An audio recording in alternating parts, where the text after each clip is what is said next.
Hi, this is Lori, and this is my homework for Paul McWhorter's Pico W course, and this is for lesson 46, where we're building a tilt meter with our IMU. We'll go over the code that I put together for the tilt meter. It's really a lot of things put together that we've done already before. We'll set up our two I2C buses, import our needed modules. We'll read in the accelerations. We'll calculate the X and Y tilt, the roll and pitch.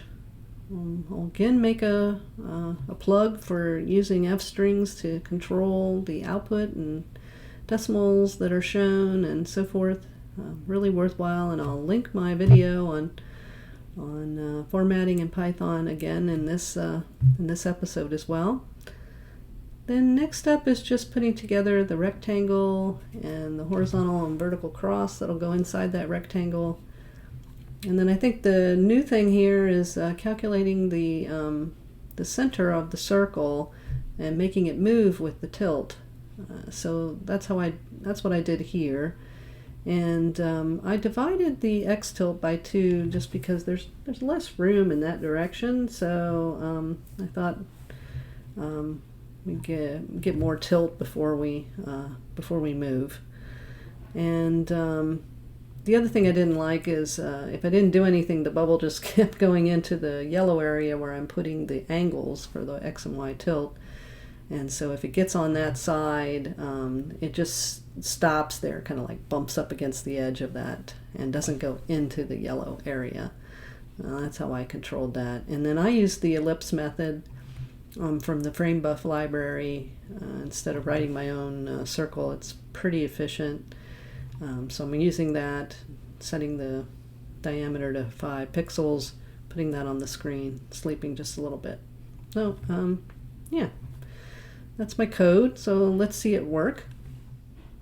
Okay, so we'll get this going. I've got the battery that I used for the drop here.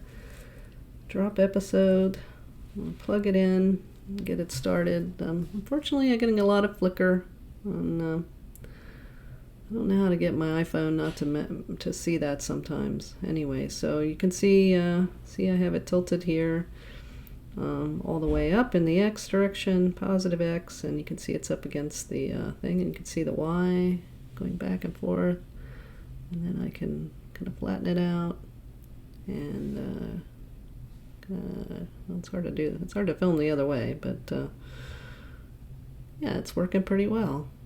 So yeah, I've got a functioning tilt meter going on there. All right, well, that catches me up with this episode, and I think we have some refinement episodes next. I may just put that all together into one ending episode, or see if I'm even going to make any. I think they're more to get some noise out of the system and so forth.